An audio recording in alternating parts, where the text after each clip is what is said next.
বাবু।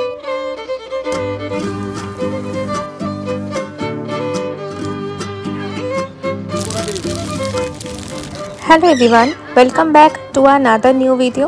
আশা করি তোমরা সকলে খুব ভালো আছো আর সুস্থ আছো।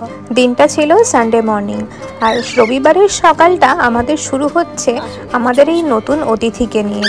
হ্যাঁ, আমাদের বাড়িতে এসেছে এই নতুন অতিথি।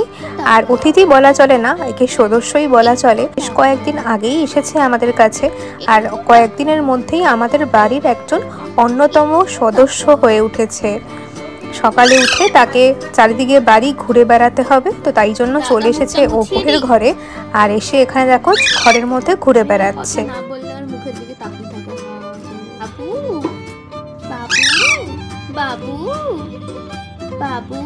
আর আজকাল দেখছি ক্যামেরা দেখালেই ও কিন্তু সুন্দর বেশ পোজও দেয়, কিন্তু একে নিয়ে বেশিক্ষণ সময় কাটালে চলবে না, কারণ রবিবারের দিনটা বেশ প্রোডাক্টিভও রাখতে হবে।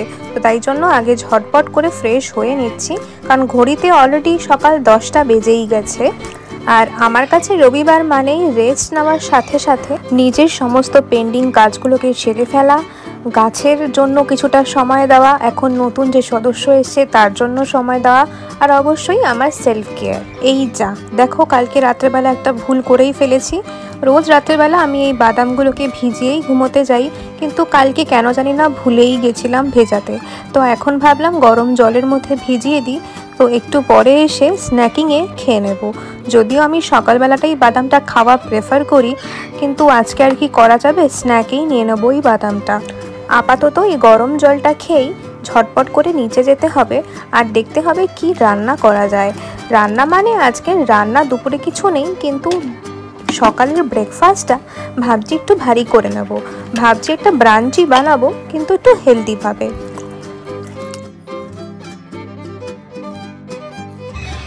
চলে এসেছি এবারে রান্নাঘরে। সপ্তাহের অন্যান্য দিনগুলোতে আমার তো বেশিরভাগ দিন ওটস, স্মুদি অথবা ব্রেড অথবা শুধুমাত্র এই নাটস, ফ্রুটস এসব খেয়েই কাটিয়ে দিই। অন্যান্য দিনগুলোতে এরকম কিছু ফ্যান্সি রান্না করার সময় হয়ে ওঠে না সকালে, তো তাই জন্য রবিবার দিনগুলোতেই আমি চেষ্টা করি একটু রান্না করে অন্য কিছু ব্রেকফাস্ট আইটেম খাওয়ার জন্য। আজকে বানাবো উপমা। উপমা নামটা একটুখানি অন্যরকম হলেও এটাকে আমরা বাঙালিরা বলি ঝাল সুজি, কিন্তু আমি ঝাল সুজির মধ্যে ছোটোবেলার টিফিনের মতো ওই রকম মা যেরকম বানাতো পেঁয়াজ আর আলু দিয়ে, সেরকমভাবে বানাই না। আমি পেঁয়াজ দিলেও আলু কিন্তু দিই না, আর দিই অনেক রকমের সবজি। আর সাথে করে আমার গাছের কারি পাতা ওটাকেও নিয়ে এসেছি, আর একটু ধনে পাতাও নিয়ে এসেছি। তোমাদের অন্যদিন আমি আমার ছাদের গাছগুলোকে একবার দেখাবো। এবছর শীতে আমার বাগানটা কিন্তু বেশ সুন্দর হয়েছে। সবজিগুলোকে হালকা তেলের মধ্যে একটুখানি সটে করে নিয়েই সুজিটাকে আরেক দিকে ভাজতে বসিয়ে দিয়ে, সুজিগুলো বেশি লাল কিন্তু করা যাবে না, হালকা ভেজে তারপরেই ওই সবজির মিক্সচারটার মধ্যে মিশিয়ে নুন মশলা এই সমস্ত দিয়ে দেব, আর ওপর দিয়ে হালকা করে ঘিও দিয়ে দেবো, তাতে টেস্টটা আর একটু ভালো আসে। আর আমি ঝাল সুজি রান্না করার সময় একবারে অনেকখানি জল দিয়ে দিই না, অল্প করে জল দিই, মিশিয়ে একটু ঢেকে রাখি, তারপরে যদি দরকার পড়ে তারপরে আবার জল দিই। আমার সবচেয়ে বেশি ভাল লাগে উপমা যদি একটু ঝুরঝুরে হয়, ওরকম পুরো একদম মিশে যাওয়া, একদম নরম হয়ে যাওয়া, ওই রকম উপমা আমার আবার ভালো লাগে না। আর উপমাটা যখন আমার শেষের পথে, তখন ভাবলাম আজ এক কাপ দুধ চা খেয়েই ফেলি। রোজ তো সেই লিকার চা অথবা ব্ল্যাক কফি খাই, দুধ চাটা আজকে ভীষণ খেতে ইচ্ছা করছিল, তো তাই ভাবলাম এক কাপ দুধ চা খাওয়া যেতেই পারে। তো তাই জন্য দেখো বসিয়েও দিয়েছি চা। আমার আবার চাটা একটুখানি কড়া খেতেই ভালো লাগে, আর আমি চায়ের মধ্যে কখনোই চিনি ইউজ করি না, ইউজ করি জ্যাগরি পাউডার। ব্যাস, চাও আমার রেডি। এবারে আমার ব্রেকফাস্ট আর সাথে চা এই দুটো নিয়েই চলে যাব ওপরের ঘরে একটা বই পড়তে পড়তে। আজকে আমি এইটা কমপ্লিট করব আমার ব্রেকফাস্ট। ওপর দিয়ে আমি একটু নাটসও ছড়িয়ে দিয়েছিলাম। উপমাটা বেশ ঝাল ঝাল ভালো হয়েছিল খেতে। আমার তো একটুখানি ঝালঝালি খেতে ভালো লাগে, আর অনেকে আবার ওপর দিয়ে ঝুরি ভাজাও দেয়, আমার আবার সেটা ভালো লাগে না। ওপর দিয়ে নাটস দিয়ে দিয়েছি যাতে একটু প্রোটিনও আসে এর মধ্যে। তোমরাও চাইলে তোমাদের ব্রেকফাস্টের অপশানে অথবা বাচ্চাদের টিফিনের অপশানে এই উপমাটা কিন্তু যোগ করতেই পারো। এটা বেশ হেলদিও হয়, সাথে অনেকক্ষণ পেটটা ভরেও থাকে। এত ভালো হয়েছে তো বললাম, কিন্তু দেখো হাফ খেয়ে আমার আর খেতেই ইচ্ছা করছে না। অনেকখানি খেয়ে নিয়েছি, কিন্তু এখন আর খেতে পারছি না, কিছু করার নেই, কারণ পেট অনেকখানি ভরে গেছে।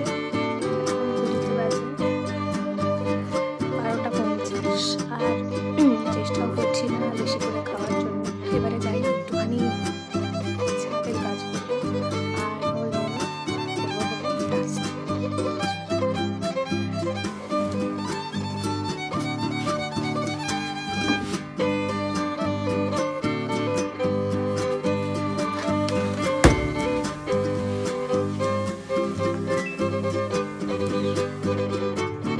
যাক বাবা, রবিবারের দিনের একটা কাজ শেষ।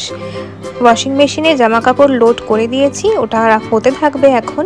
তো আপাতত ভাবলাম যে আমার চুলে একটু অয়েলিং করে ফেলি, কারণ শীতকালে না চুল ভীষণ ড্রাই আর ড্যামেজ লাগে দেখতে।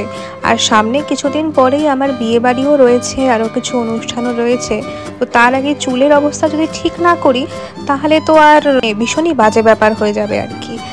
তো দেখো, ডাবল বয়েলিং মেথডের মাধ্যমে আমি এখানে গরম জলের মধ্যে কোকোনাট অয়েলটাকে বসিয়ে রেখেছি, যাতে ওটা আস্তে আস্তে একটু গরম হয়ে যায়, মানে লিউকওয়ার্ম আর কি।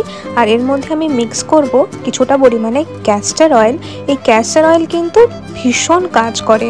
তোমাদের যদি কারোর হেয়ার ফল অথবা নতুন হেয়ার গ্রোথ হচ্ছে না, তারা কিন্তু এই ক্যাস্টর অয়েল এই কোকোনাট অয়েলে মিক্স করে ইউজ করতে পারো।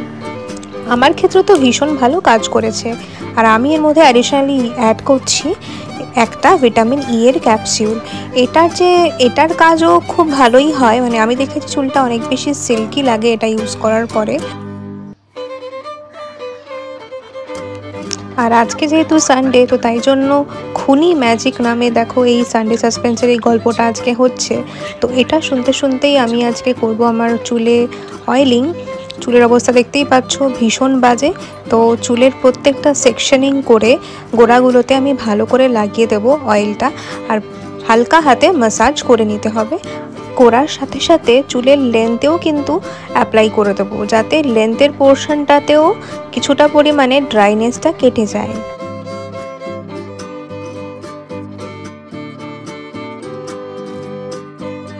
আর এখন যেহেতু অলরেডি 1টা বেজেই গেছে, তো এটা মোটামুটি আমি 1 ঘন্টা রেখে দেবো। তো দুটোর মধ্যে স্নান করলেই হবে।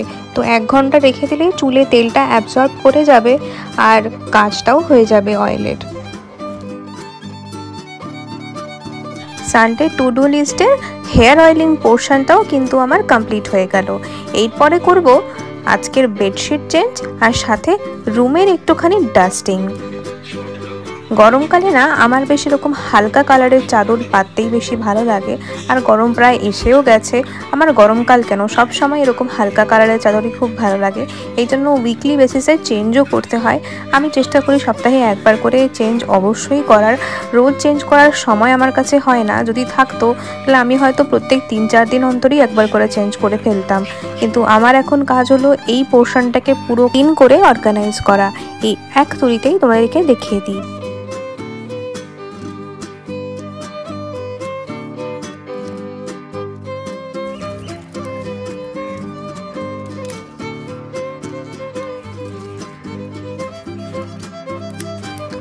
আজকে ভাবলাম সামার তো চলেই আসছে, তো ঘরের কোনায় কেননা এই মানি প্ল্যান্টগুলোর এক্সট্রা গ্রোথ যেগুলো হয়ে গেছে, এই মানি প্ল্যান্টের ডালগুলো দিয়েই ঘরের যে কর্নার এরিয়াগুলো আছে ওইটাকে ভালো করে ডেকোরেট করা যাক।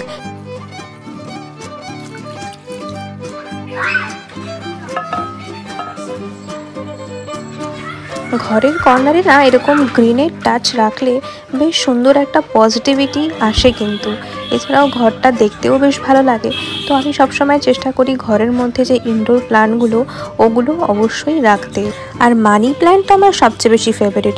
যত খুশি যেখানে ইচ্ছে লাগাও আর যেরকম খুশি করে রাখো, মাটিতে হলে মাটিতে অথবা জলের মধ্যে। আমার সবচেয়ে বেশি ফেভারিট গাছ হলো এইটা। আর এর প্রপাগেট করাটা কিন্তু ভীষণই ইজি। এই যে দেখো আমি নোডের যে এরিয়াগুলো, সেই এরিয়াগুলোকে জলের মধ্যে রেখে দেবো, কিছুদিনের মধ্যেই কিন্তু আবারও নতুন পাতা গজিয়ে সুন্দরভাবে হয়ে যাবে আমার এই গাছটা।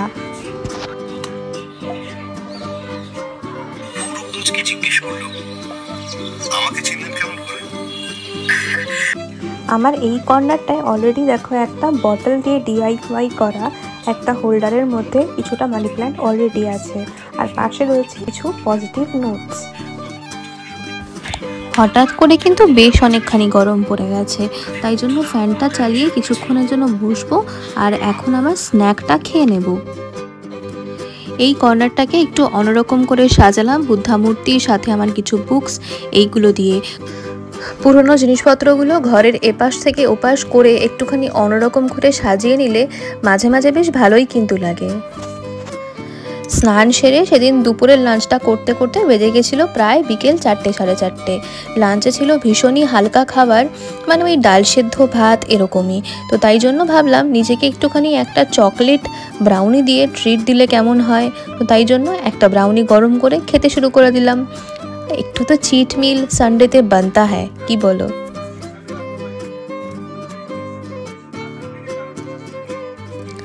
সন্ধে হতেই অমিত আর আমি মিলে বেরিয়ে পড়েছি আমাদের বেহালা বাজারে। আজকে একটা স্পেশাল শপিং করব আমার গোপালদের জন্য। গোপাল আমাদের এই বাড়ির গোপাল আর সাথে দমদমে মায়ের বাড়ির গোপালের জন্য, কারণ সামনেই আসছে মাঘী পূর্ণিমা। তো তার জন্য দেখো গোপালের জামা কাপড়ের দোকানে সমস্ত তার ভক্তবৃন্দদের কত ভিড়, সবাই তার গোপালদের জন্য জামা কাপড় কিনছে। তো আমরাও আর কেন বাদ থাকি বলো, চলে এসেছি। দোকানে ঢোকা মাত্রই দেখলাম প্রচুর নতুন নতুন কালেকশান এসছে, আর দাদা আমাদের অনেক নতুন নতুন কালেকশান দেখালো, যার মধ্যে আমরা চুজ করেছি এই হলুদ রঙের এইটা ফর রাধাকৃষ্ণ। দুজনের জন্য একই ধরনেরই সেট, যেদিনকা পরাবো সেদিনকা তোমাদেরকে আরও ভালো করে দেখাবো।